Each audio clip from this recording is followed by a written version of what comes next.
Before I tell you this story, I need you to know I'm not a vengeful person. I'm not cruel. I'm a 64-year-old retired teacher who believed in family above all else.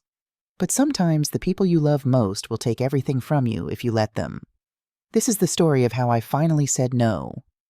On Thursday afternoon, 4 hours before our flight to Rome, my daughter sent me a text that said I wouldn't be joining them on the Italian vacation I had spent 6 months planning and $8,500 paying for. Her husband had decided this trip should be immediate family only.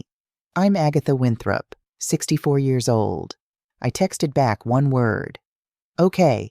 Then I made a phone call that would change everything. Let me introduce myself properly. My name is Agatha Marie Winthrop. I'm a widow. My husband William died 8 years ago from a stroke at the age of 58. We had one daughter together, Lydia Winthrop Barrett, who's now 35 years old. I spent 35 years teaching American literature at Cedar Falls High School here in Iowa before I retired 5 years ago. People who know me would describe me as gentle, soft-spoken, the kind of woman who bakes cookies for the church bake sale and never raises her voice. They would be right about most of that. What they don't know is that I'm also the kind of woman who keeps meticulous records. If you're listening from somewhere far away, drop your city in the comments so I can see how far this has traveled. And please, stay with me until the end. Let me take you back to that Thursday afternoon, to the moment everything fell apart. I was standing in my bedroom at 247 Oakwood Drive, the house William and I bought 32 years ago when Lydia was just 3 years old. The afternoon sunlight was streaming through the lace curtains I'd hung myself, casting delicate shadows across my open suitcase on the bed. I was carefully folding my favorite blue cashmere sweater, the one Lydia had given me for my 63rd birthday last year, with a card that said, "To the best mom in the world." That sweater felt soft between my fingers as I smoothed out the wrinkles. I was already imagining myself wearing it to that little restaurant near the Vatican that my friend Eleanor Ross had told me about. Eleanor and I had been friends for 40 years, ever since we both started teaching at Cedar Falls High on the same day in 1984. My suitcase was half-packed with clothes I'd selected specifically for this trip. I'd checked the weather forecast 3 times that week. Clear skies and 72 degrees in Rome. Perfect for all those walking tours I'd spent hours researching. I'd printed out the routes and tucked them into folders organized by day. On my nightstand sat our plane tickets to Leonardo da Vinci Fiumicino Airport, right next to my navy blue passport that still looked fresh and official, even though I'd barely used it since William died. The anticipation in my chest felt like butterflies. That familiar excitement that comes before a big trip. Before something you've been dreaming about for months finally becomes real. I was trying to decide between my brown leather walking shoes and my comfortable white tennis shoes when my phone buzzed on the bedside table. I saw Lydia's name light up the screen. Probably calling about last-minute flight details, I thought, setting down the sweater and reaching for the phone. Or reminding me about where we're meeting at the airport. But the text message I read made my blood run cold. "Mom, change of plans. Travis thinks this trip should be just for our immediate family. His parents are coming instead. Sorry for the short notice. We'll make it up to you."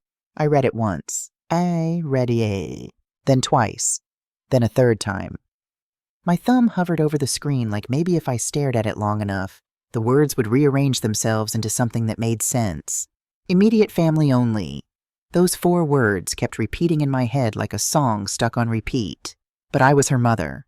I was the one who had planned this entire trip. I was the one who had purchased all 4 airline tickets, $2,125 each, totaling $8,500. Money I'd been saving for my teacher's pension for 2 years. I was the one who had spent countless evenings at my kitchen table researching the best restaurants in Rome, creating detailed itineraries, booking the hotel rooms, arranging the tours.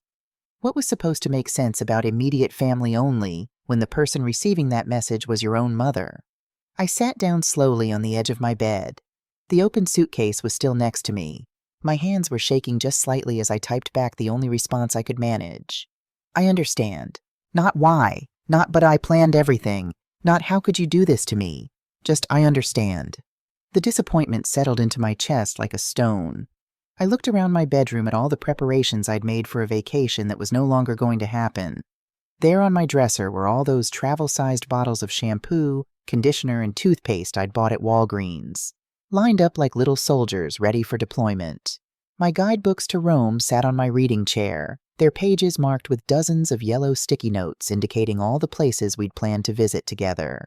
The brand new Canon camera I'd purchased just for this trip, $347.89 at Best Buy, still sat in its original box on my desk, unopened. I closed my suitcase slowly. I took my time with each motion, being very deliberate about it.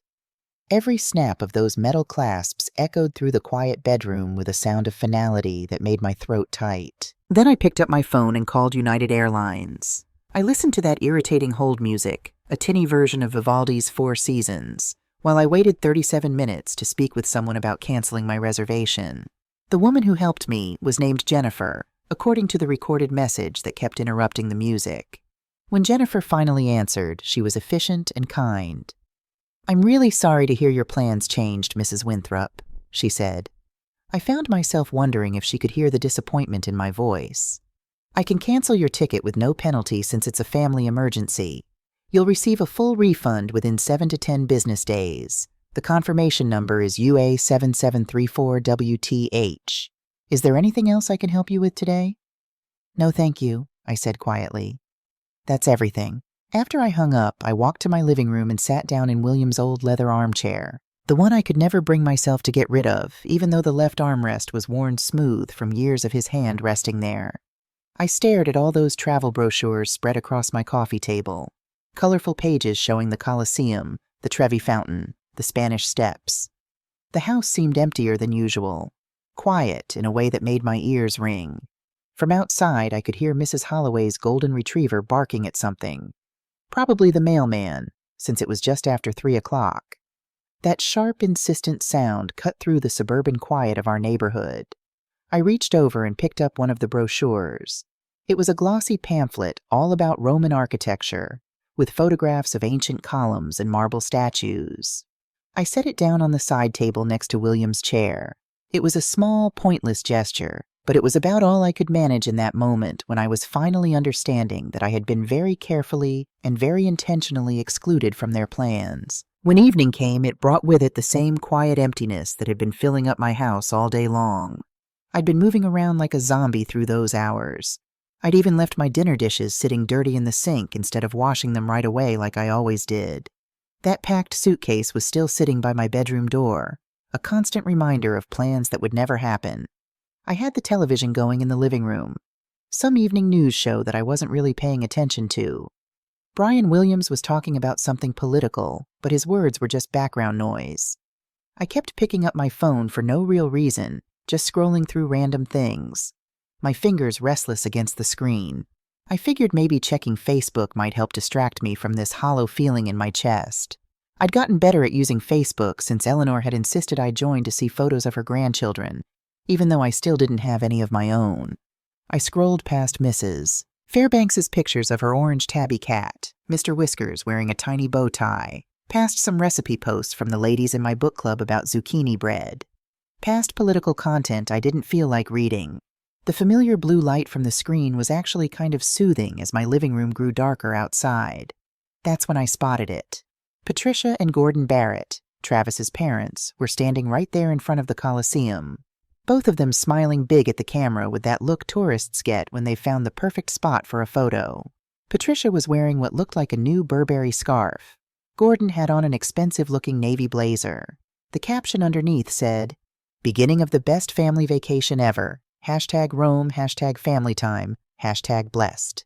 The timestamp showed it had been posted just 2 hours earlier. My thumb stopped moving above the screen. Maybe they were taking a different trip, I tried to tell myself. Maybe this was just an old picture they'd decided to post now. My heart started beating faster as I clicked on Patricia's profile to look at more pictures. And there it was.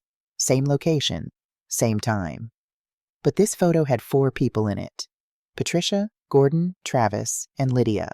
All of them grouped together in front of some Roman cafe near the Trevi Fountain with wine glasses sitting on the table behind them. I recognized the cafe. It was Cafe Greco, the one I'd bookmarked in my research as a must-visit because it had been open since 1760. Lydia had written a caption that made my stomach feel like it was falling through the floor. So grateful for this beautiful family time in the Eternal City. Sometimes you just need to disconnect and appreciate what matters most. #Italy, #family vacation, #grateful, #living my best life. What matters most? I counted the faces in that photo with fingers that were starting to shake. 1 person, Patricia.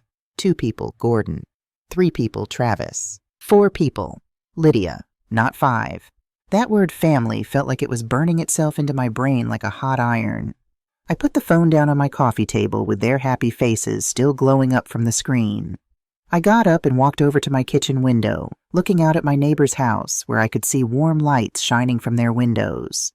The Mitchells were probably having dinner together. Their whole family gathered around the table like we used to do when William was alive and Lydia still lived at home. The feeling of betrayal hit me like ocean waves, each one hitting harder than the one before it. I grabbed my phone once more, telling myself maybe I'd gotten it wrong somehow. Maybe those pictures would show something different if I looked again. But there they were, still posted with recent timestamps, their faces still beaming with that carefree joy that comes from expensive wine and Italian sunshine. All 4 of them together in that city I'd been dreaming about visiting, enjoying the vacation I had put together, following the travel plans I'd spent hours researching. I scrolled through the comments under Lydia's post. "You guys look so happy. Beautiful family. Enjoy every moment. Rome looks amazing on you all." Travis's colleague from work had commented, "Bro, you're living the dream." I went back over to my kitchen window and caught sight of my own reflection in the glass. A pale face with dark circles under my eyes and gray hair I hadn't bothered to style that day. Behind my reflection, I could still see their group picture glowing on my phone screen, their joy mixing with the image of me standing there alone in my dark kitchen. The difference between us was sharp and hurt to look at, like a photograph that showed me exactly what my place was in their idea of what family meant. But something else was nagging at me, pulling at the edges of my consciousness. I walked back to my living room and opened the drawer in the side table where I kept my journal, a leather-bound book that William had given me on our 25th wedding anniversary. I'd been writing in it almost daily since he died, using it to process my grief and keep track of my days. I opened it now and started flipping backwards through the pages, looking for something I couldn't quite name but knew was there. March 15th, 2024, 3 months ago. Lydia called this morning, crying. Travis was let go from his sales job at Technocore Solutions. She says they don't have enough money to make this month's mortgage payment. The amount is $3,247. I transferred it from my savings account, the one I've been building up for my pension payments. That's the money I was saving to fix the leak in my roof, but Lydia needs it more than I do. She's my daughter. What else was I supposed to do? I kept flipping backward. December 24th, 2023, 8 months ago.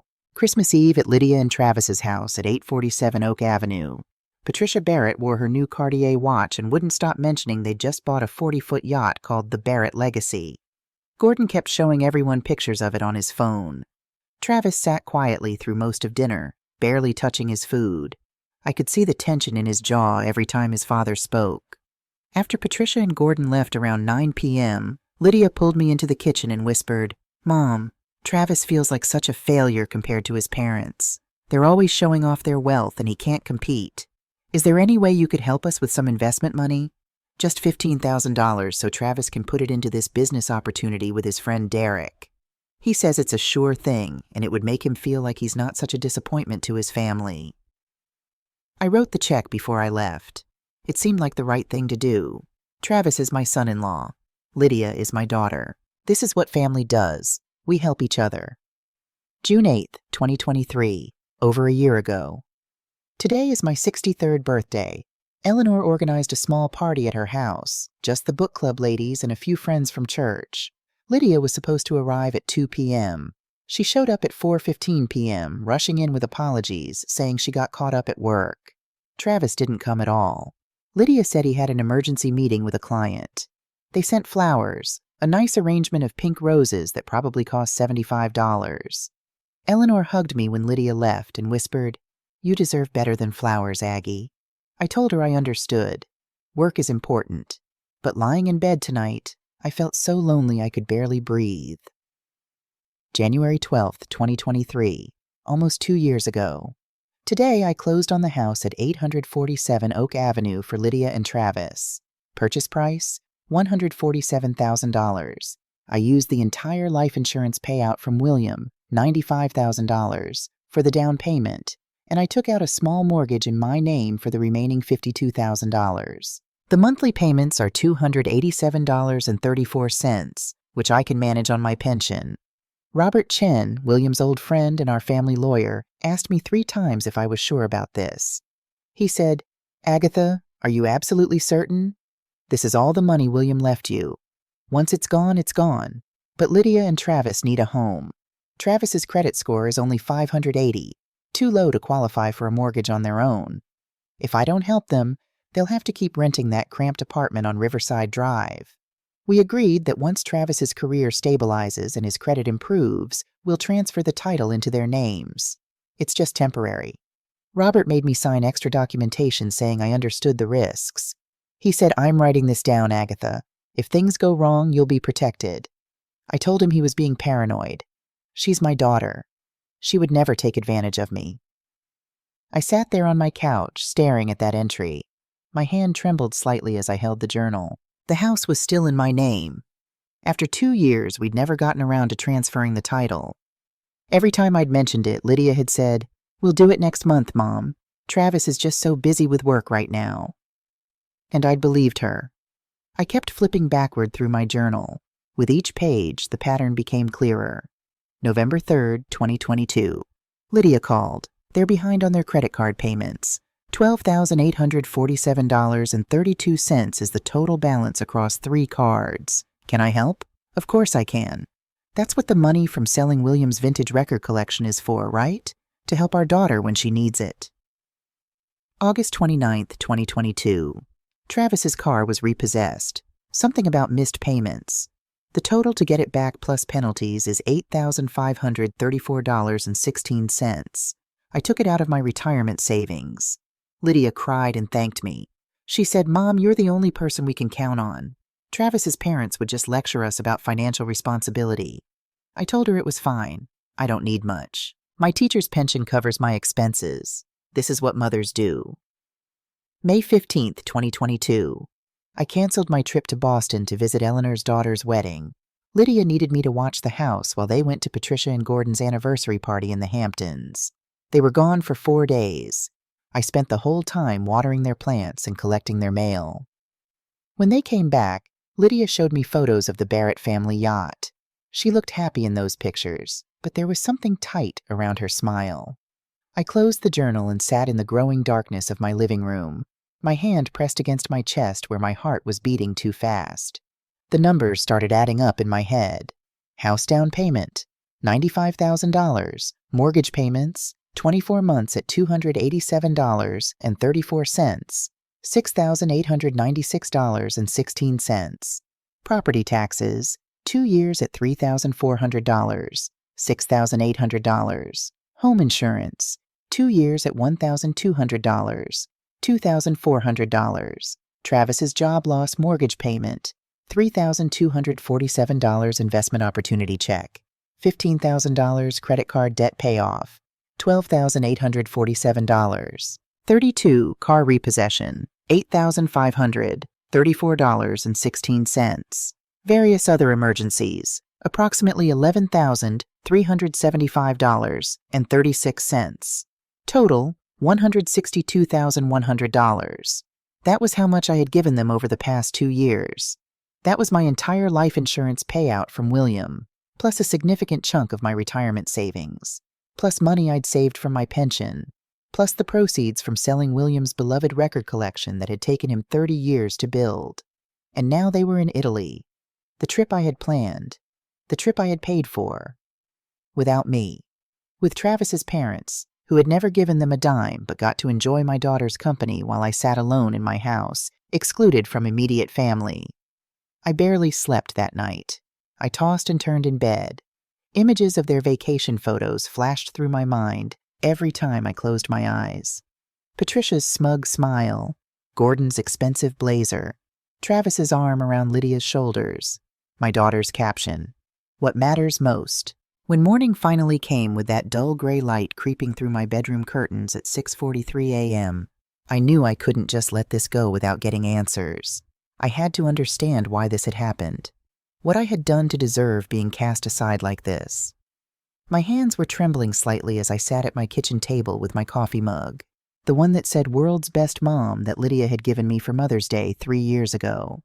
The coffee had gone cold while I stared at it, rehearsing in my head what I was going to say.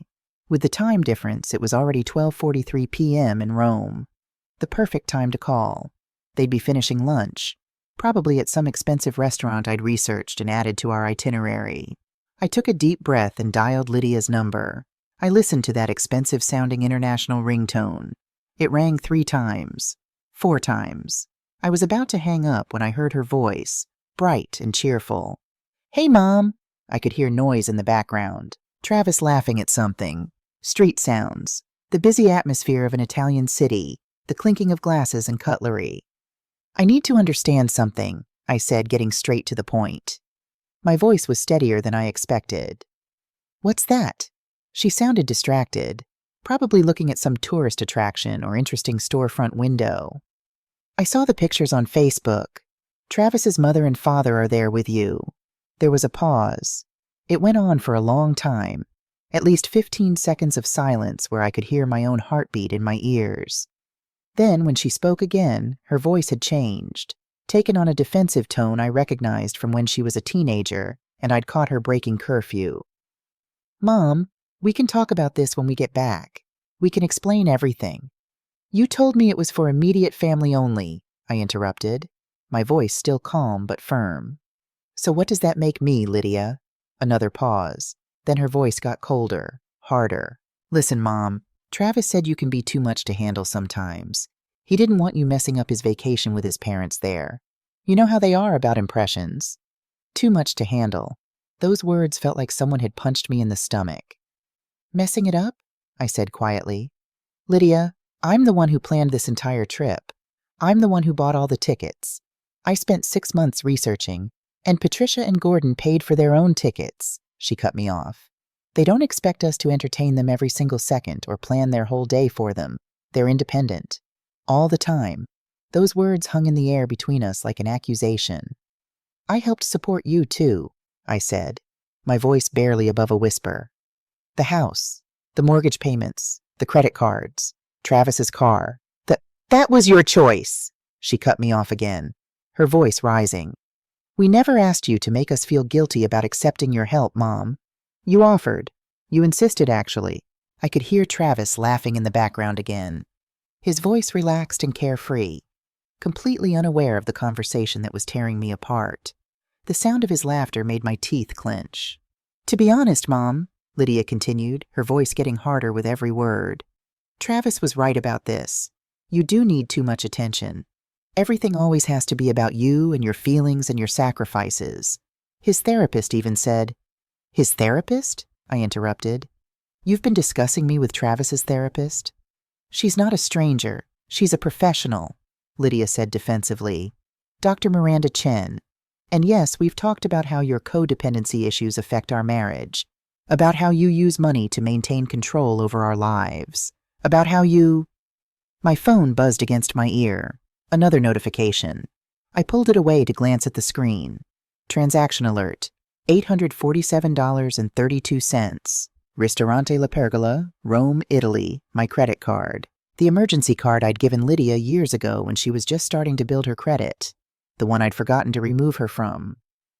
"You're using my credit card right now," I said, my voice hollow, "while you're celebrating with Travis's parents, while you tell me I'm codependent and controlling." "It's the emergency card, Mom," she said.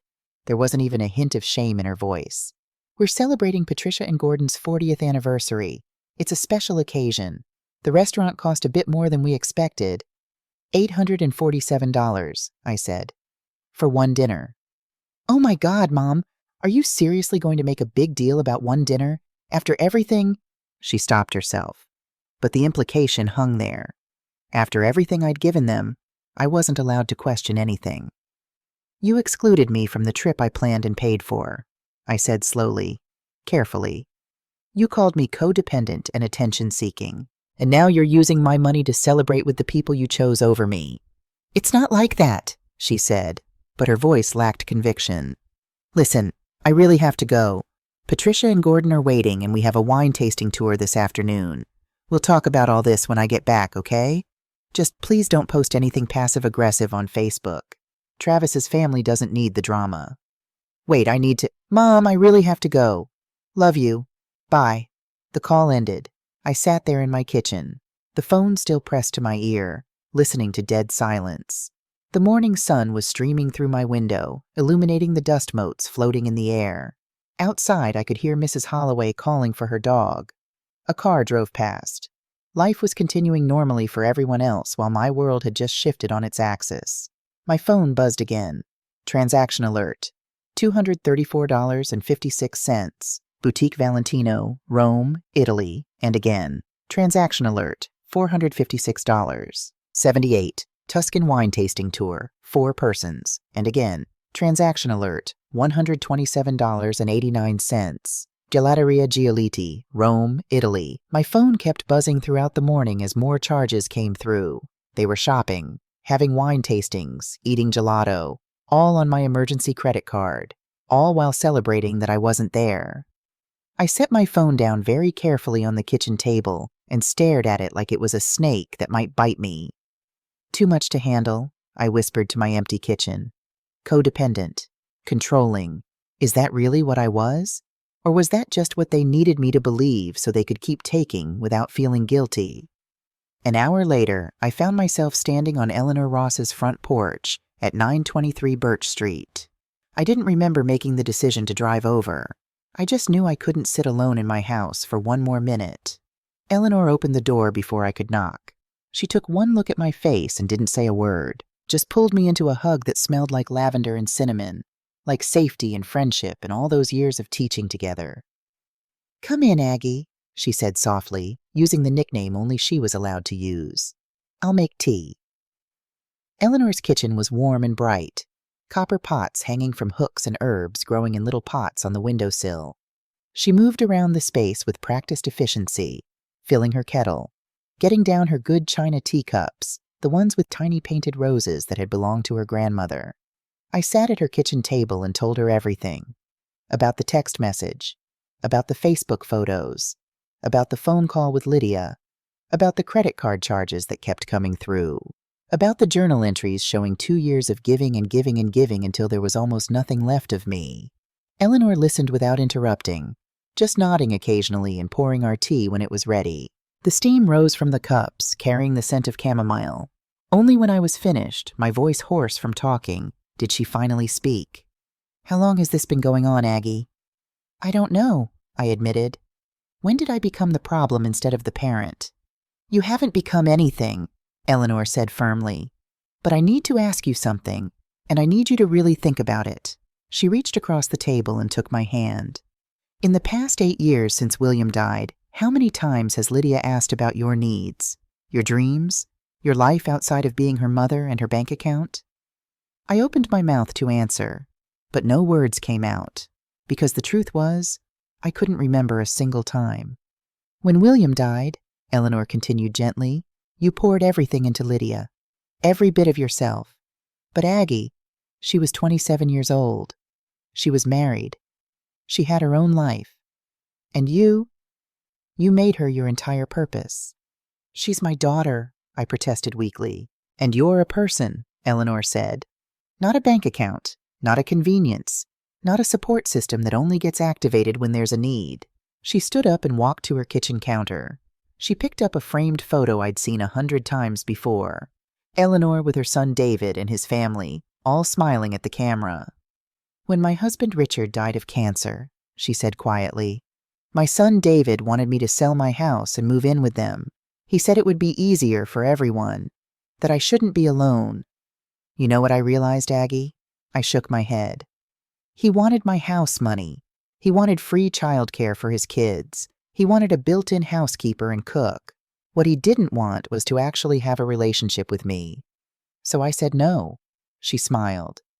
"It was the hardest thing I ever did. And it was the best decision of my life. Now we have a real relationship. one based on love, not transaction. My phone buzzed on the table. Another alert. Transaction alert. $678. 90 Hotel Hassler, Roma Spa treatment, 2 persons. Eleanor saw the notification. They're spending your money while celebrating without you, she said quietly. Aggie, this is financial abuse. You know that, right? The words hit me like cold water. Financial abuse. That was something that happened to other people. Vulnerable elderly people who didn't know better. Not to me. Not to a former teacher who'd spent 35 years educating young people about critical thinking. But wasn't it? Eleanor picked up my phone. She navigated to my banking app, something I'd taught her how to use just last year. You can remove authorized users.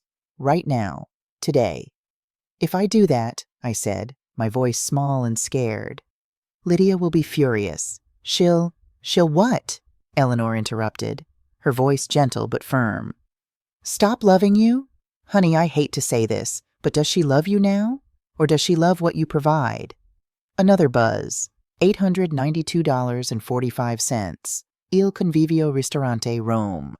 Eleanor held out my phone to me. You taught American literature for 35 years. What would you tell a student about a character in this situation? I looked at her, then at my phone, then back at her. I'd tell them, I said slowly, that the character needs to find their agency. So find yours. My hand was shaking as I took the phone from Eleanor. I opened the banking app. First National Bank of Iowa, account ending in 7734. I navigated to the section that showed authorized users. There was Lydia's name, Lydia Winthrop Barrett, added as an authorized user on March 15, 2021, 3 years ago. My finger hovered over Remove User. Years of being supportive, of being helpful, of being needed. All of it warred with a growing certainty that support and exploitation were 2 very different things. The confirmation screen appeared. Are you sure you want to remove this authorized user? This action cannot be undone. I thought about Lydia's voice on the phone. You're too much to handle. About Travis laughing in the background while I fell apart. About 2 years of giving $162,100 and being rewarded with exclusion from a vacation I'd planned. I pressed yes. Confirmation. Authorized user Lydia Winthrop Barrett has been removed from account ending in 7734. I stared at the screen, my heart pounding. For the first time in days, maybe in years, I felt something shift inside my chest. Not happiness exactly, not satisfaction, but something close to control, the tiniest bit of power over my own life. Eleanor, I said, my voice barely above a whisper. What have I done? Eleanor smiled and squeezed my hand. The first step. Now? She paused, looking at me carefully. Let's talk about that house. What house? The one at 847 Oak Avenue, the one you bought for them, the one that's still in your name. I stared at her. In all the chaos and hurt of the past 24 hours, I had completely forgotten. The house was still mine. After 2 years, we'd never gotten around to transferring the title like we'd planned. I didn't forget, Eleanor said, reading my expression. I've been wondering for 2 years why you never mentioned it, and I think I know why. Why? I asked. Because some part of you knew, she said quietly. Some part of you knew this day would come. And you kept that one card in your hand without even realizing it. I stared at her, then at the house deed information I could pull up on my phone. She was right. Some part of me had known. Some part of me had been protecting myself all along, even when I didn't realize it. What do I do now? I whispered. Now, Eleanor said, picking up her phone, you call Robert Chen, and you protect yourself before they come home. After I left Eleanor's house at 11:47 a.m. that Friday morning, I drove straight home with a clarity I hadn't felt in years. I walked directly to my home office, the small room at the back of the house that used to be William's study. The walls were still lined with his bookshelves, filled with his collection of American history books and my literature anthologies. But what I needed was in the filing cabinet. I pulled open the bottom drawer, the one where I kept all our important documents organized in color-coded folders. Blue for insurance, green for taxes, red for property documents. My hands were steadier now as I pulled out the red folder labeled 847 Oak Avenue. Inside was the property deed, recorded with the Blackhawk County Recorder's Office on January 12, 2023. The legal description ran for half a page, but the important part was right there at the top.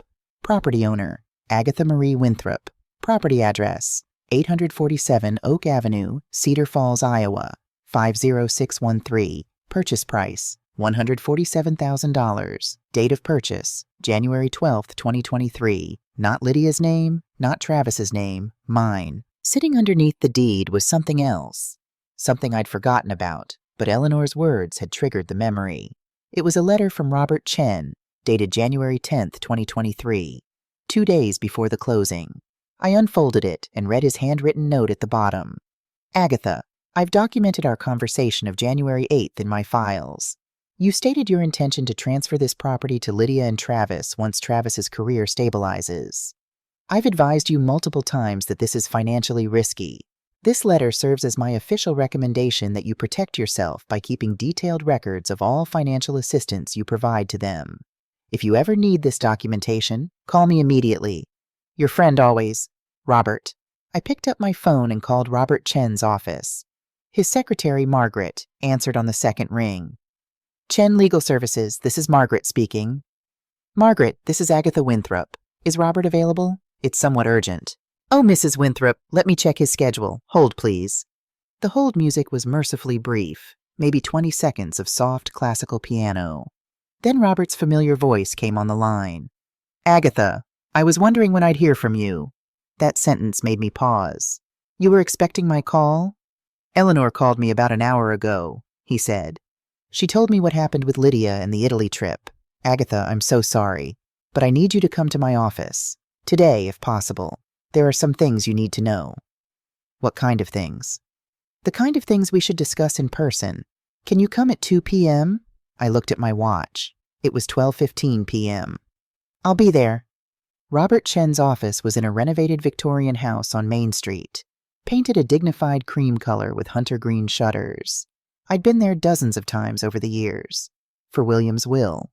For estate planning. For the house purchase. The waiting room still had the same leather chairs and the faint smell of old books and coffee. Margaret greeted me warmly and led me straight back to Robert's office. He stood when I entered. A slim man in his late 50s with silver hair and kind eyes behind wire-rimmed glasses. On his desk was a file folder that looked suspiciously thick. Agatha, he said, gesturing to the chair across from his desk. Please sit down. I sat. I noticed that the folder had my name on the tab. I've been keeping records, Robert said without preamble. Ever since William died and I started handling your affairs, I've been documenting everything. Not because I'm nosy, Agatha, but because William asked me to look after you. He was my best friend for 30 years, and what I've been watching happen over the past 2 years has been... He paused, choosing his words carefully. Concerning. He opened the folder and turned it so I could see. Inside were copies of checks, bank statements, property records, all organized with dates and amounts highlighted. Let's start with the house, he said. He pulled out the deed I'd just been looking at, along with several other documents. Property at 847 Oak Avenue. Purchase price, $147,000. You paid $95,000 down payment from William's life insurance. That was the entire payout. You financed the remaining $52,000 with a mortgage in your name only. He pulled out a mortgage statement. Monthly payment, $287.34. You've been paying this for 24 months. Total paid, $6,896.16. Another document. Property taxes, $3,400 per year. 2 years, $6,800. Paid by you. Another. Home insurance, $1,200 per year. 2 years, $2,400. Paid by you. He kept pulling out documents. With each one, my stomach sank further. March 2024. Mortgage payment assistance, $3,247. December 2023. Investment opportunity check, $15,000. November 2022. Credit card debt payoff, $12,847.32. August 2022. Car repossession resolution, $8,534.16. Robert looked up at me. Agatha, in the past 2 years, you've given or paid on behalf of Lydia and Travis a total of $162,100, and that's just what I can document. There may be cash gifts or other payments I don't know about. I wanted to help, I said quietly. She's my daughter. I know, Robert said gently. But Agatha, there's something else. Something you need to know. He pulled out another document. My blood ran cold when I saw the letterhead. Anderson and Associates, Attorneys at Law. Last month, specifically on April 23, 2024, Travis Barrett contacted this law firm. He scheduled a consultation about what he called estate planning for an elderly family member. That elderly family member was you. Estate planning? I'm 64 years old. I'm not... He wasn't asking about estate planning, Agatha.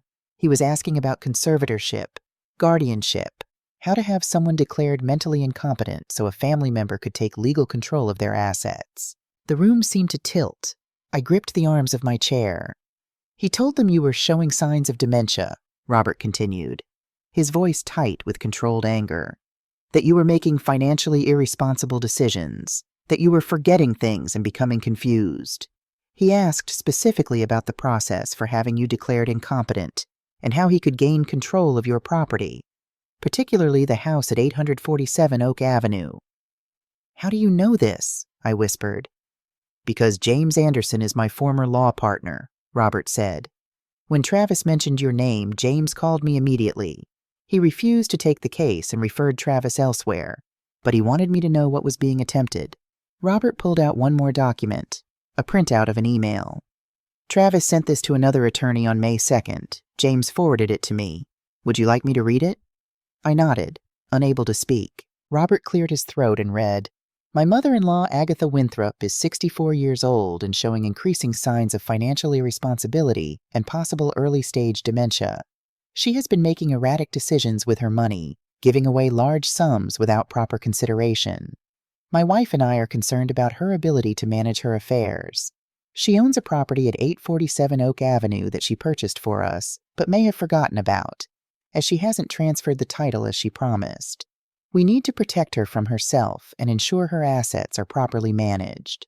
What are our options for establishing guardianship or conservatorship? We want to act in her best interests before she makes any more damaging financial decisions. The silence in Robert's office was absolute. I could hear the ticking of the antique clock on his wall, each second feeling like an eternity. They were going to have me declared incompetent, I said, my voice hollow, so they could take the house. Not just the house, Robert said quietly. Your entire estate, your pension, your savings, your home on Oakwood Drive, everything. Does Lydia know? I asked. About the conservatorship plan? I don't have evidence either way, Robert said carefully. But Travis was copying her on some of the early emails to attorneys. Whether she fully understood what he was doing, I can't say for certain. I thought about Lydia's words on the phone. Travis's therapist said you're codependent. You need too much attention. All those therapeutic terms, that language of concern and care, being weaponized to paint me as incompetent. What can I do? I asked.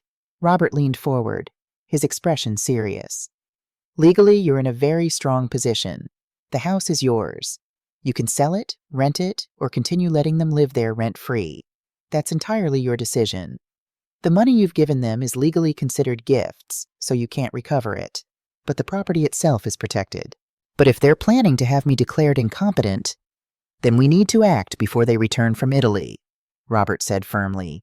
We need to establish your competency beyond any doubt, and we need to protect your assets. He pulled out a business card. This is Dr. Samuel Harrison, a neurologist I work with for cases like this. I'd like you to see him for a full cognitive evaluation. It will cost about $500, but it will provide documentation that you are of completely sound mind. When can I see him? I called him before you arrived. He can see you tomorrow morning at 9 a.m. if you're available. It takes about 2 hours for the full evaluation. I'll be there, I said. Good. Now. Robert pulled out a clean legal pad. Let's talk about your options for the property. You have several choices, and we need to decide quickly. They return on Tuesday, correct?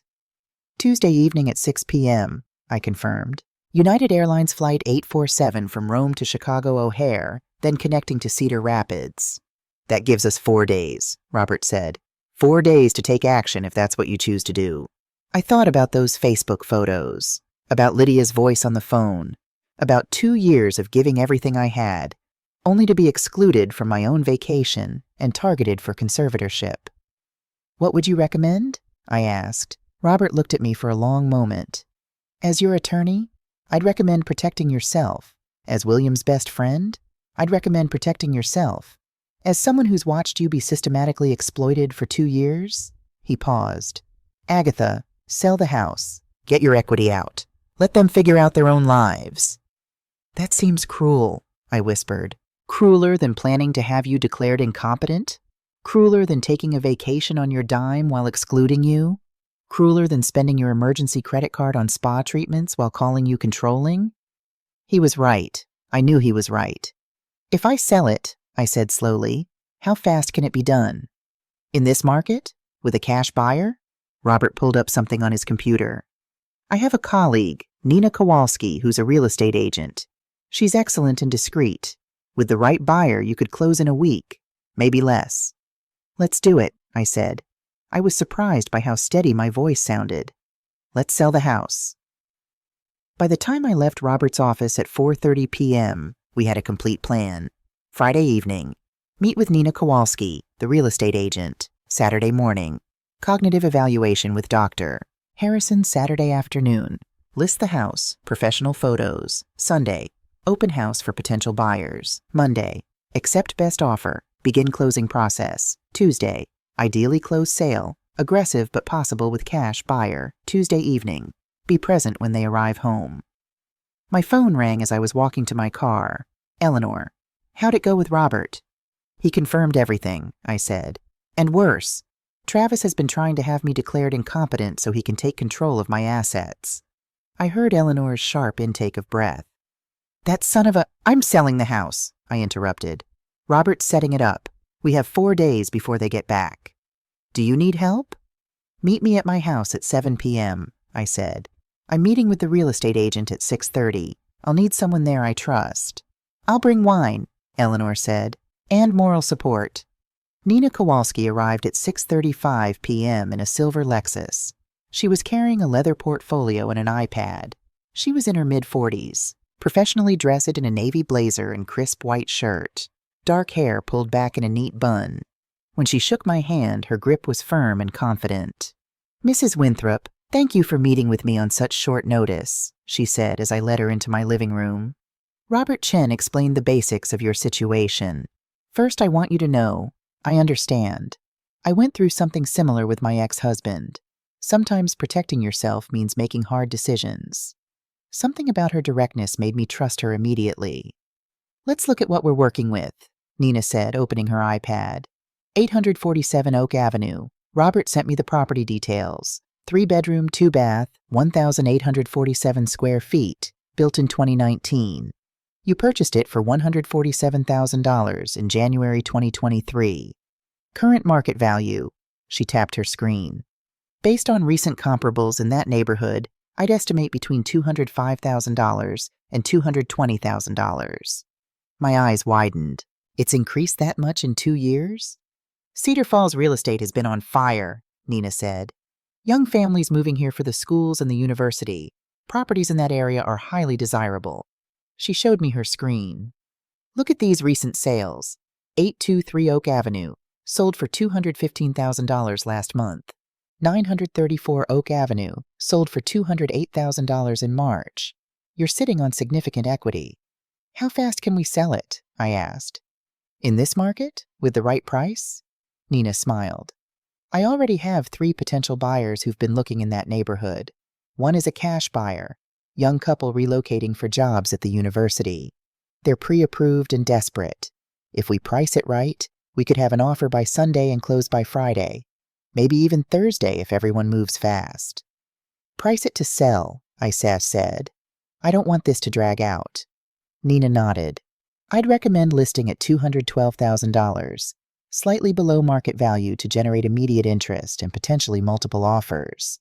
With a cash buyer, no inspection contingencies, and motivated sellers on both sides, we can make this happen fast. The house has current occupants, I said carefully. They're traveling until Tuesday evening. Do you have keys and permission to show the property? Nina asked.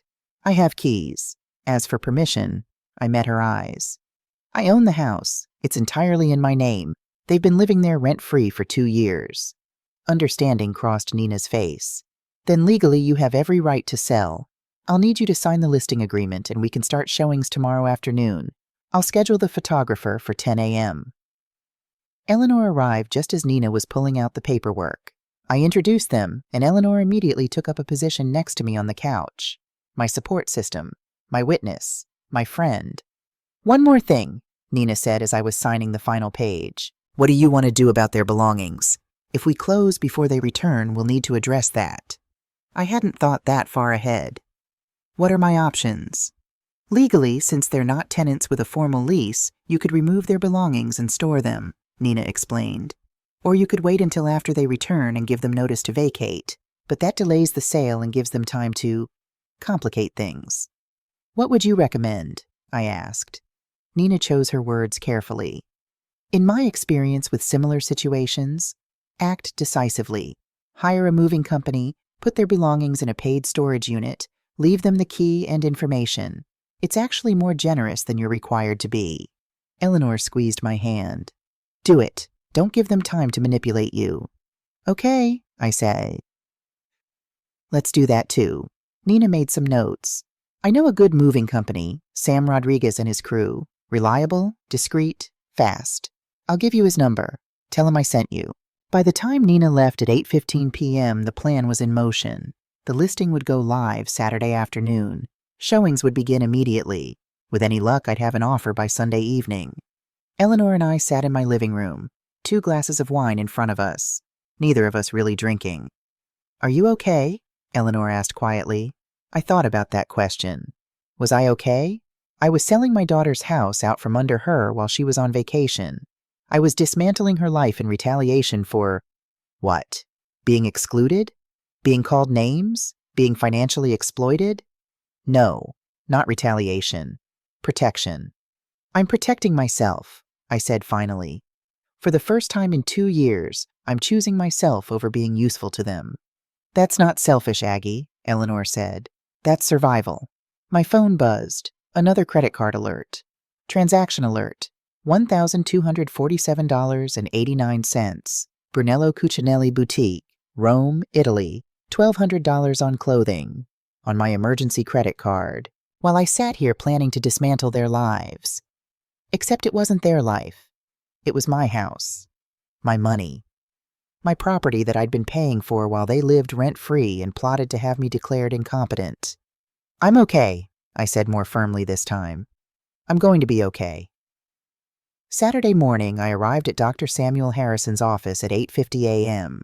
The office was in a modern medical building on the north side of town. All glass and steel and contemporary furniture. Dr. Harrison was younger than I expected. Maybe 50. With kind eyes and a calm demeanor that immediately put me at ease. Mrs. Winthrop, he said, shaking my hand. Robert Chen explained why you're here. Before we begin, I want you to know that this evaluation is completely objective. I'm going to test your cognitive function, your memory, your reasoning skills. The results will be what they are. My job is simply to document the truth. I understand, I said. The evaluation took exactly 2 hours and 13 minutes. Dr. Harrison tested everything. My short-term memory, my long-term memory, my ability to solve problems, my spatial reasoning, my verbal skills. He had me draw clocks, remember lists of words, solve puzzles, answer questions about my life history, perform mathematical calculations. Some of it was easy, some of it was challenging. All of it was thorough. When we finished, Dr. Harrison excused himself to score the tests. I sat in his office, looking at his medical degrees on the wall. Johns Hopkins, impressive. I wondered if I'd passed or failed. Could you fail at being mentally competent? Dr. Harrison returned 20 minutes later with a printed report. Mrs. Winthrop, he said, sitting down across from me, I'm pleased to tell you that you scored in the 98th percentile for cognitive function in your age group. Your memory is excellent. Your reasoning skills are sharp, and you show absolutely no signs of dementia, cognitive decline, or any impairment whatsoever." Relief flooded through me so intensely I felt tears prick my eyes. "In my professional opinion," Dr. Harrison continued, "you are completely capable of managing your own affairs, making financial decisions, and living independently. Anyone suggesting otherwise would be doing so without medical basis." He handed me the report. "This is your copy. I'll send the official version to Robert Chen as well. If you ever need this for legal purposes, it's ironclad documentation of your competency." "Thank you," I said, my voice thick with emotion. "You have no idea how much this means." "Oh, I think I do," Dr. Harrison said gently. "I've seen this before. Family members trying to take advantage of older adults by claiming incompetency. It's more common than you'd think. The fact that you're protecting yourself shows wisdom, not weakness." I left Dr. Harrison's office with the report clutched in my hands. I drove directly to 847 Oak Avenue. Nina's photographer was already there, a young man named Jake with an expensive-looking camera and a cheerful demeanor. "Mrs. Winthrop?" he called, spotting me. "Nina said you'd meet me here with the keys. This property is gorgeous. It's going to photograph beautifully." I unlocked the front door and let him in. Then I stood in the foyer of the house I'd bought for my daughter. It looked different somehow, seeing it through the eyes of someone planning to sell it. The hardwood floors I'd paid for. The kitchen renovation Lydia had wanted. $12,000, I'd covered half. The furniture in the living room that I'd given them as housewarming gifts. Jake moved through the house efficiently, taking photos of every room, every angle. I followed behind him, seeing each space with new eyes. In the master bedroom, Lydia's closet was overflowing with designer clothes, many with tags still attached. Stella McCartney, Michael Kors, Ralph Lauren. Thousands of dollars worth of clothing she couldn't afford while claiming they couldn't make mortgage payments. In Travis's home office, the third bedroom converted into his workspace, I found something that made me stop cold. A folder on his desk labeled Mother Agatha. My hands were shaking as I opened it. Inside were printouts about conservatorship laws in Iowa, notes about signs of incompetence to document, things like forgetfulness, mood swings, poor financial decisions. An email draft to a lawyer that read, "My mother-in-law is showing increasing signs of financial irresponsibility. We're concerned about her ability to manage her affairs. The property at 847 Oak Avenue was supposed to be transferred to us, but she seems to have forgotten." I pulled out my phone and photographed every page. This wasn't just Travis planning behind Lydia's back. This folder had been sitting on his desk in their shared home office. Either Lydia knew about it, or she'd chosen not to look. Either way, I now had proof. Jake finished photographing the house at 11:30 a.m. "These are going to look amazing," he said enthusiastically. "Nina will have the listing live by 2 p.m. You should start getting showing requests almost immediately." "Good," I said, my voice steady despite the folder still clutched in my other hand. The faster, the better. Sunday morning arrived with clear skies and unseasonably warm weather. 73 degrees at 7 a.m. according to my weather app. I'd barely slept, lying awake most of the night thinking about what I was about to do. But when my alarm went off at 6:30 a.m., I got up, got dressed, and made myself a cup of strong coffee. No turning back now. Sam Rodriguez arrived at 847 Oak Avenue at exactly 7:45 a.m., 15 minutes early, driving a large white moving truck with Rodriguez Reliable Moving painted on the side in blue letters. He climbed out of the cab, a solid man in his early 40s with a military bearing and kind eyes, followed by two younger men in matching company shirts. "Mrs. Winthrop?" Sam extended a calloused hand. "Nina Kowalski said you needed help with a time-sensitive move." "Thank you for coming on such short notice," I said, shaking his hand. His grip was firm and reassuring. "And on a Sunday." "Nina's helped my family before," Sam said simply. "When she asks, I show up. Now what are we moving and where's it going?" I explained the situation as directly as I could. The house was mine. The occupants were traveling. I needed everything moved to storage before they returned Tuesday evening. Sam listened without judgment, just nodding occasionally. "I've handled situations like this before," he said when I finished. "Usually divorces or family disputes. We'll treat everything with respect. Pack it carefully. Inventory what we take. You're doing this the right way. Most people in your position would just dump their stuff on the lawn. That comment made me feel slightly better about what I was doing. By 8 a.m., we were inside.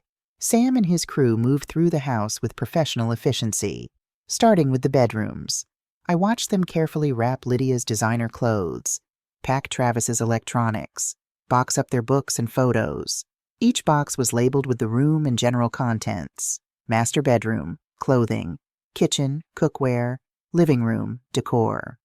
In the living room, Sam paused at a large framed photo of Lydia and Travis's wedding. In the picture, I was barely visible on the far edge, half out of frame. Travis's parents stood prominently in the center, beaming.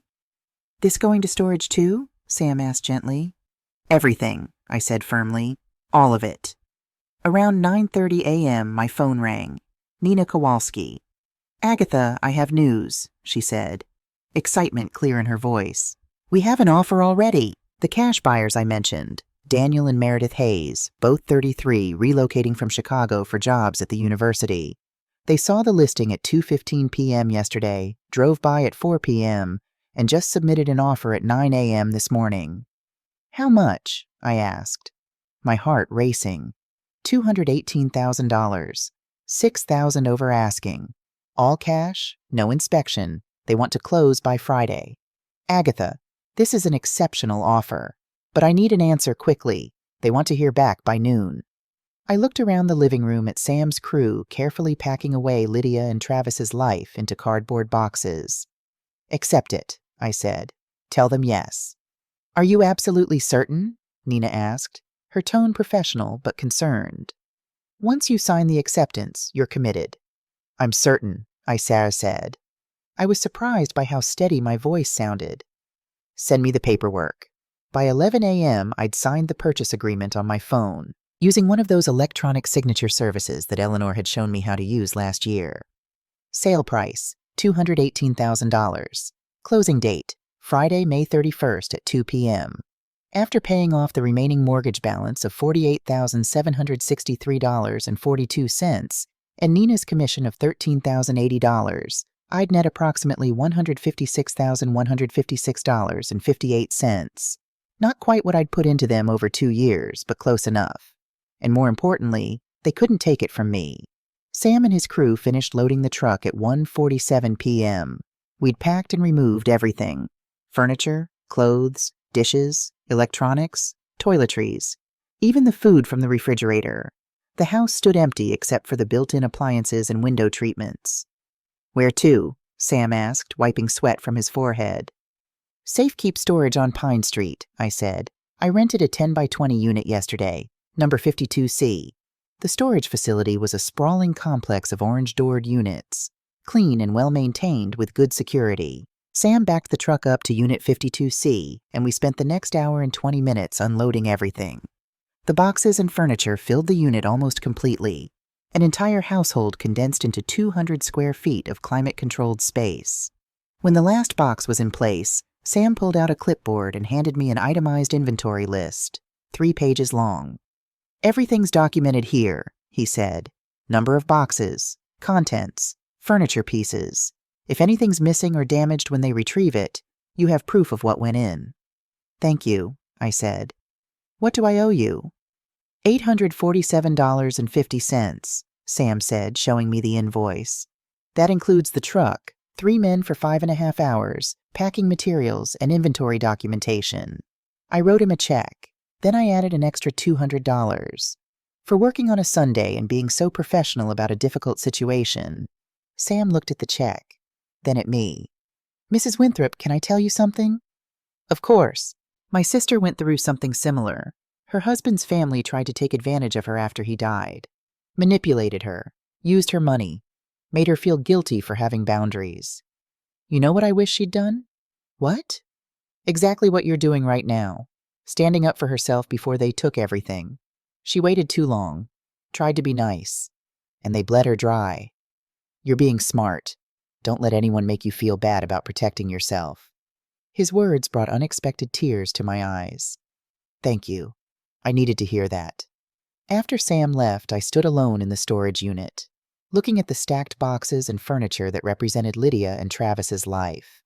In the corner, I spotted a box labeled Wedding Photos. Next to it, Family Heirlooms from Agatha. Those heirlooms, my mother's china, my grandmother's quilts, William's vintage record collection. They'd been gifts I'd given them over the years. Gifts they'd accepted without thanks and stored away without care. I locked the unit, pocketed the key, and drove back to 847 Oak Avenue. The empty house echoed when I stepped inside at 4:30 p.m. The afternoon sun streamed through bare windows onto hardwood floors that suddenly looked too shiny, too perfect, too empty. This house that I'd bought with William's life insurance money, filled with furniture I'd given them, paid for with money from my pension. It was just an empty shell now. I sat down on the floor in the middle of the living room. I pulled out the letter I'd been writing and rewriting for the past 24 hours. I'd gone through 7 drafts, each one either too angry or too apologetic. This final version, edited with Eleanor's help, felt right. I read it through one more time. Dear Lydia and Travis, the house at 847 Oak Avenue has been sold. The closing is scheduled for Friday, May 31st. Your belongings have been moved to safekeep storage, Unit 52C, 1847 Pine Street, Cedar Falls, Iowa, 50613. I have paid for the first month's rent, $185. The key and access code are attached to this letter. This property was purchased by me on January 12, 2023, with the life insurance money your father left me. $95,000 for the down payment. The title has always been in my name alone. We discussed transferring it to you once Travis's career stabilized, but that transfer never occurred. Over the past 2 years, I have given you house down payment from Dad's life insurance, $95,000. Mortgage payments, 24 months, $6,896.16. Property taxes, 2 years, $6,800. Home insurance, 2 years, $2,400. Emergency mortgage payment, March 2024, $3,247. Investment opportunity, December 2023, $15,000 credit card debt payoff, November 2022, $12,847.32. Car repossession, August 2022, $8,534.16. Additional assistance, $11,375.36. Total $162,100. I did this out of love. I wanted to help you build a life together. But love should not require erasing myself. Love should not mean being excluded from family vacations while my credit card pays for them. Love should not mean being called codependent and attention-seeking for caring about my daughter. Travis, I found your folder, the one labeled Mother Agatha, in your office. The conservatorship research, the notes about documenting my incompetence, the emails to lawyers about taking control of my assets. I have photographed everything and shared it with my attorney. I am not incompetent. I am 64 years old with full mental faculties, as confirmed by Dr. Samuel Harrison's cognitive evaluation, copy attached. I am not a burden. I am a woman who finally chose to protect herself. The storage unit information is below. I wish you both well. I will always love you, Lydia, but I will no longer light myself on fire to keep you warm. Mom, attached to the letter was the storage unit key, the access code, 7734, and a copy of Dr. Harrison's evaluation showing my 98th percentile cognitive function. I left the letter on the kitchen counter. I weighted it down with a small potted plant, an African violet I'd given them as a housewarming gift 2 years ago. It had survived their neglect somehow, still blooming with small purple flowers. Then I walked through the empty house one final time, my footsteps echoing on the bare floors, and I locked the door behind me. Monday morning, I met Daniel and Meredith Hayes at 847 Oak Avenue for their final walkthrough before closing. They were a young couple, both with the eager optimism of people starting a new chapter. He was tall and sandy-haired with glasses. She was petite and dark-haired with a warm smile. She was visibly pregnant, maybe 5 months along. Mrs. Winthrop, Meredith said, shaking my hand. Thank you so much for accepting our offer. We've been looking for months, and this house is absolutely perfect for us. We love the neighborhood, Daniel added, looking around the empty living room with genuine excitement. Great schools, close to campus. We're both starting positions at the university in June. I'm in the engineering department. Meredith's in linguistics. We're having a boy, Meredith said, her hand resting on her belly. His nursery is going to be in the back bedroom. I already have the colors picked out. Soft blues and greens. Watching their joy, their plans, their future, it made me feel like I'd done the right thing. This house deserved to be filled with people who would appreciate it, care for it, build real memories here, not just use it as a free place to live while plotting against the person who'd given it to them. I hope you'll be very happy here, I said. I meant it. Would you like to come back and visit sometime? Meredith asked kindly. After we're settled? I'd love to hear about the neighborhood, the history of the house. Maybe, I said, though I knew I wouldn't. This chapter needed to close completely. But I think this house is yours now. Make it your own. As I drove away from 847 Oak Avenue for the last time, I saw Daniel and Meredith standing in the driveway, her head on his shoulder, both of them looking at their new home with such hope and happiness. That's what a home should look like, I thought. Not a battlefield, not a transaction, just love. Tuesday arrived with gray skies and the threat of rain. I checked my phone obsessively. United Airlines Flight 847 from Rome to Chicago. O'Hare was on time, landing at 2:47 p.m. The connecting flight to Cedar Rapids was scheduled to land at 5:33 p.m. With the drive from the airport, they'd arrive at 847 Oak Avenue around 6:15 p.m. Eleanor came over at 4 p.m. with coffee and determination. Are you sure you want to be there when they arrive? She asked, studying my face. You could just let them discover it on their own. No, I said firmly. If I'm not there, I'll spend the rest of my life wondering if I was brave enough to face them. I need to see this through. Then I'm coming with you, Eleanor said. And so is Robert. You're not doing this alone. At 5:45 p.m., the three of us arrived at 847 Oak Avenue. Robert parked his car at the curb. Eleanor and I sat in my car directly across the street. We had a clear view of the driveway and front door. At 6:03 p.m., a yellow cab turned onto Oak Avenue. That's them, I said, my heart suddenly pounding so hard I could hear it in my ears. The cab pulled into the driveway. Travis got out first, looking tan and relaxed in an expensive-looking linen shirt I didn't recognize, probably purchased in Italy on my credit card. He paid the cab driver while Lydia climbed out of the back seat, wearing what looked like a new leather jacket and designer sunglasses. They were laughing about something, their vacation glow still evident. Then Lydia froze, staring at the driveway where a silver Honda Accord sat. Daniel and Meredith's car. They'd asked to drop off some paint samples and I'd said yes, giving them the garage code. Travis, Lydia said, her voice carrying across the quiet street. Why is there a strange car in our driveway? Travis looked up from wrestling their luggage out of the cab. What? As if on cue, Meredith Hayes stepped out of the front door, holding a small potted plant, probably something for their new home. She saw Lydia and Travis and smiled warmly, completely unaware of the situation she was walking into. Oh, hi, Meredith called out cheerfully. You must be neighbors. We're the new owners, Daniel and Meredith Hayes. We close on Friday, but Mrs. Winthrop said we could start bringing some things over. This house is absolutely beautiful. The color drained from Lydia's face. New owners? She repeated, her voice barely above a whisper. What are you talking about? Daniel emerged from the house behind his wife, carrying a paint can. Honey, I think we should come back later. This is our house, Travis said, his voice rising, aggressive. He strode toward Meredith. I don't know who you think you are, but you need to leave. Now. Meredith stepped back, confusion and fear crossing her face. I don't understand. We just bought this house. We have the purchase agreement. That's when I got out of my car. Travis, Lydia, I said, my voice calm and steady as I walked across the street. Welcome home. Lydia spun around. I watched her face cycle through emotions in rapid succession. Confusion, realization, disbelief, and finally, pure rage. Mom, she said. That single word was filled with so much accusation it could have been a weapon. What the hell is going on? I sold the house, I said simply. It was mine to sell. Sold it?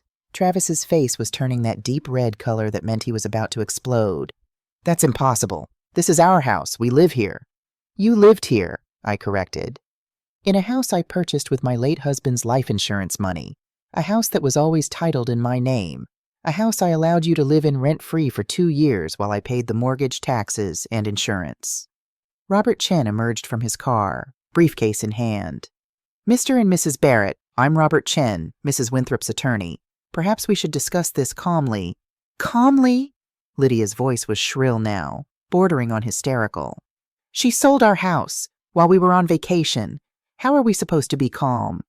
It wasn't your house, Robert said, his tone professional and firm. I have the deed right here. He pulled out a folder. Property titled solely to Agatha Marie Winthrop since the date of purchase, January 12, 2023. No transfer of title ever occurred. Travis snatched the papers from Robert's hands, his eyes scanning frantically. I watched his face as the truth sank in. This was legal. This was real, and there was nothing he could do about it. Where are our things? Lydia demanded, tears starting to stream down her face. Our furniture? Our clothes? Mom, please tell me you didn't just throw everything away. Of course not, I said, reaching into my purse. Everything is in safekeep storage, Unit 52C on Pine Street. Here's the key and the access code. The first month's rent is paid. I held out the envelope containing the storage information in my letter. Lydia grabbed it, ripping it open. As she read, her face went from red to white. $162,100 total, she read aloud, her voice shaking. Love should not mean being excluded from family vacations while my credit card pays for them. She looked up at me. This is about Italy? You're doing this because we didn't take you on vacation? Read the rest, I said quietly. Travis was reading over her shoulder now. I watched his face change when he got to the part about the conservatorship folder. You went through my private papers, he exploded. That's illegal. That's your office in my house that I had every right to enter, I said. And those papers showed that you were planning to have me declared mentally incompetent so you could take control of my assets. Meredith Hayes had backed up to her car, phone in hand. Should I call the police? She asked nervously. That won't be necessary, Robert said smoothly. But Mr. and Mrs. Barrett, I do need to inform you that any attempt to dispute this sale or harass Mrs. Winthrop or the new owners will result in legal action. The sale is completely legal. Mrs. Winthrop owned the property outright and had every right to sell it. This is insane, Travis said, but his voice had lost some of its bluster. He was realizing, I could see it in his eyes, that he had no legal ground to stand on. Did you know? I asked Lydia directly, my voice soft. About Travis's conservatorship plan? Lydia's eyes widened. No. I mean, Travis mentioned maybe getting some legal advice about helping you manage things as you got older, but I'm 64 years old, Lydia, not 84, and I just scored in the 98th percentile on a cognitive function evaluation. I pulled out Dr. Harrison's report and handed it to her. I'm not losing my mind. I'm not incompetent. I'm not irresponsible. I'm a woman who finally realized she was being used. The fight seemed to go out of Lydia then. She sank down onto the curb, still holding the letter and the storage key, her new Italian leather jacket dragging on the concrete. Where are we supposed to go? She whispered. You're both adults with jobs and income, I said not unkindly. You'll figure it out. There's a Holiday Inn on Maple Street. Several apartment complexes in Cedar Falls have availability. You have options. You've always had options. You just chose to use mine instead. How could you do this to your own daughter? Travis spat, taking a step toward me.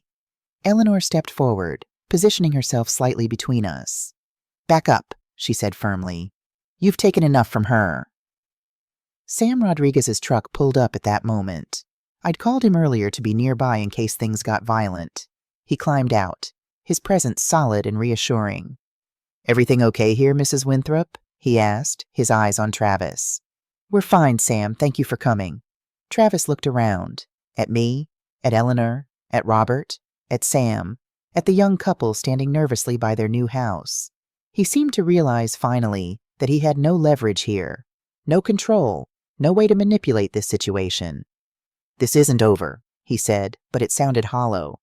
We'll sue. For eviction. For illegal seizure of property. Feel free to try, Robert said calmly. I'll be happy to present your conservatorship documents and emails to a judge, along with evidence of elder financial abuse, fraud, and exploitation. Would you like me to contact the district attorney's office now, or would you prefer to walk away quietly? Silence. I thought so, Robert said. You have your belongings. The first month of storage is paid. I suggest you collect your things and move on with your lives. Travis grabbed his suitcase and stormed toward the cab, which was still idling at the curb, the driver watching this whole scene with wide eyes. Lydia, get in the car, Travis ordered, but Lydia didn't move. She sat on the curb, crying, holding my letter in her shaking hands. Lydia, I said gently, approaching her. Look at me. She raised her head, mascara running down her cheeks. Expensive mascara. Probably from that Brunello Cucinelli boutique on my credit card. I love you, Isappa said. I will always love you, but I can't let you destroy me to support your lifestyle. I can't be your safety net, your backup plan, your retirement fund. I need to be your mother, not your bank account. I'm sorry, she sobbed. I'm so sorry, Mom. I didn't mean for it to get like this. Travis said a lot of things, I interrupted. But you chose to believe him. You chose to exclude me. You chose to call me codependent. You chose to use my money while calling me controlling. Those were your choices, Lydia. Lydia! Travis shouted from the cab. Now! She looked between me and the cab. For a moment, I thought she might choose me. I thought she might tell Travis to leave without her, that she needed to fix this, to rebuild what we'd broken. But she stood up, wiping her eyes, and walked toward the cab. At the door, she turned back one more time.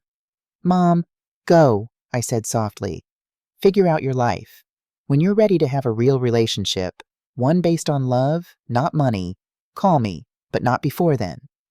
The cab pulled away at 6:47 p.m.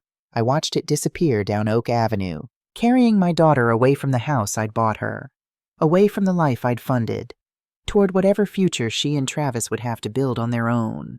Eleanor put her arm around me. You did the right thing, she whispered.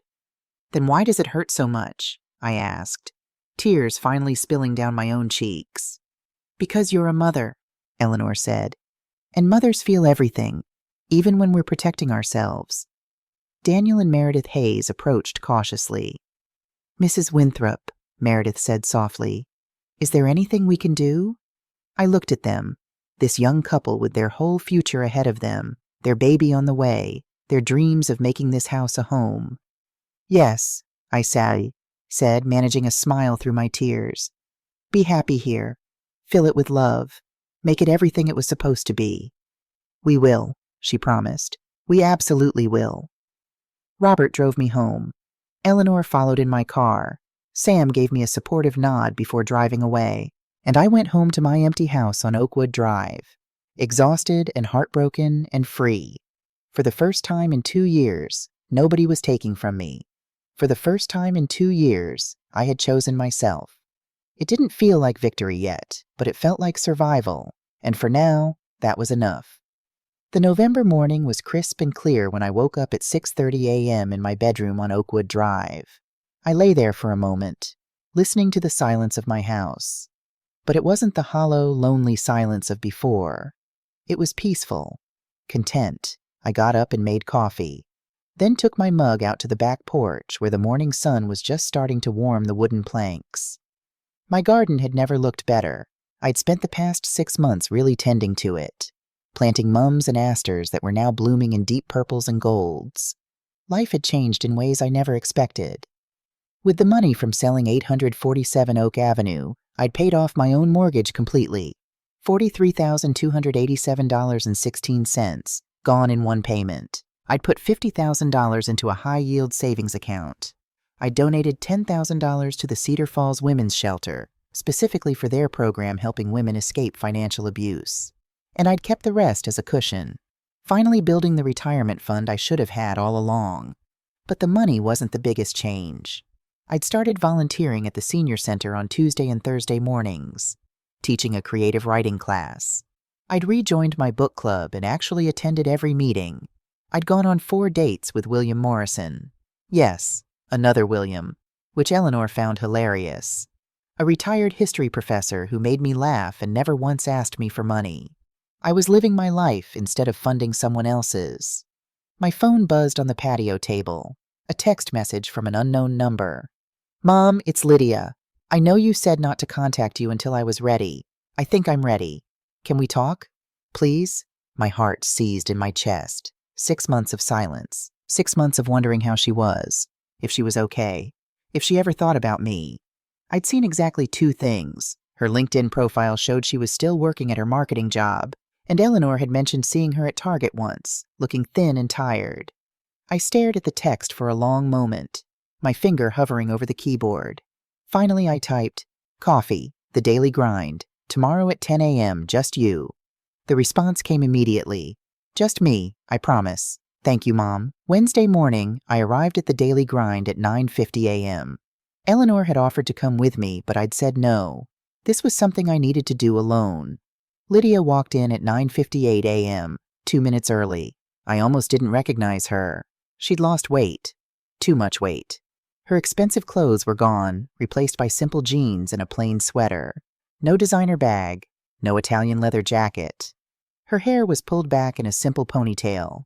She wore almost no makeup. She looked young, vulnerable, and exhausted. "Hi, Mom," she said quietly, sliding into the chair across from me. "Hi, sweetheart," I said. I was surprised by how much emotion was packed into those 2 words. We sat in silence for a moment. I'd ordered her a vanilla latte, her favorite. I pushed it across the table. She wrapped her hands around it like she was cold. "I left Travis," she said finally. 2 months ago. I filed for divorce. It should be final in January." I waited, letting her talk. "After that day at the house, we got a hotel room. Then we moved into a cheap apartment on Riverside Drive, the same one we lived in before you bought us the house. Travis was furious. At you, at me, at everything. He blamed me for not managing you better, for not knowing the house was still in your name." She laughed bitterly. "As if you were something to be managed." She took a sip of her latte. "He kept pressuring me to convince you to give us money, to co-sign for a new house, to make this right. When I refused, when I said maybe we needed to actually support ourselves for once, he started saying the same things about me that he'd said about you. That I was difficult, ungrateful, a burden." "I'm sorry," I said quietly. "Don't be," Lydia said, meeting my eyes for the first time. "You were right. About all of it. I've been in therapy for 4 months now. Real therapy. Not Travis's therapist who told him what he wanted to hear. Dr. Morrison has helped me understand how I let him manipulate me, how I let him turn me against you." She pulled an envelope from her purse. "I've been working on something. Dr. Morrison calls it making amends. Not to make you forgive me. I know I don't deserve that yet, but because you deserve to hear it." I opened the envelope. Inside was a check for $3,000 and a handwritten letter. "It's not much," Lydia said quickly. "I've been putting aside $500 a month from my salary. It'll take me years to pay back what I took from you, but I'm going to try. The letter is—" She paused, her voice breaking. "It's everything I should have said 2 years ago." I unfolded the letter. The first line made my eyes blur with tears. "Dear Mom, I'm writing this to acknowledge the truth. I used you. I took advantage of your love, your generosity, and your fear of losing me. I turned you into a bank account instead of treating you like a mother. I excluded you from the vacation you planned because Travis said you were embarrassing, and I chose his approval over your feelings. I stood by while he plotted to have you declared incompetent. I am ashamed. I am sorry, and I understand if you can never forgive me." I couldn't read the rest through my tears. "Lydia," I said, my voice shaking. "You don't have to say anything," she said quickly. "Dr. Morrison said this is about me taking accountability, not about forcing you to respond. I just wanted you to know that I see it now. I see what I did, and I'm trying to become someone worthy of being your daughter again." I reached across the table and took her hand. She looked startled. "I'm proud of you," I said. "Proud?" She looked confused. "How can you be proud? I ruined everything." "You recognized what was wrong and you're fixing it," I said. That takes more courage than never making mistakes in the first place. You left Travis. You're in therapy. You're working to support yourself. You're taking responsibility. That's not nothing, Lydia. That's everything. We talked for 2 hours. I told her about my life, the volunteering, the book club, William Morrison. She told me about her apartment, her job, her therapy sessions. We laughed a little. We cried more. When we stood to leave, she hugged me. Really hugged me. Not the perfunctory hugs of the past few years. "Can we do this again?" she asked. "Maybe once a month? Just coffee and talking?" "I'd like that," I said. "But Lydia, I need you to understand something." "What?" "I love you. I will always love you. But I can't go back to being your safety net. If you need help, we talk about it. We figure out solutions together. But I won't rescue you from consequences anymore." "I don't want you to," she said. "I just want my mom back, not my bank account, just my mom." "Then you have her," I said. That evening I sat in my backyard as the sun set, painting the sky in shades of orange and pink. William Morrison was coming over for dinner in an hour. Eleanor had dropped off a casserole. My garden was blooming. My phone buzzed with a text from Lydia. "Thank you for giving me a second chance. I won't waste it. Love you, Mom." I thought about the past 6 months, about standing up for myself, about choosing my own peace over being needed, about the house I sold, the daughter I lost and was slowly getting back, the life I'd reclaimed. At 64 years old, I'd learned that sometimes the most loving thing you can do is set a boundary. That family doesn't mean accepting abuse. That being a mother doesn't require setting yourself on fire to keep your children warm. The greatest victory wasn't the money I'd recovered or the house I'd sold. It was learning that I mattered too. I took a sip of my wine and watched the sun disappear behind the trees, feeling something I hadn't felt in years. Absolutely, completely, peacefully content.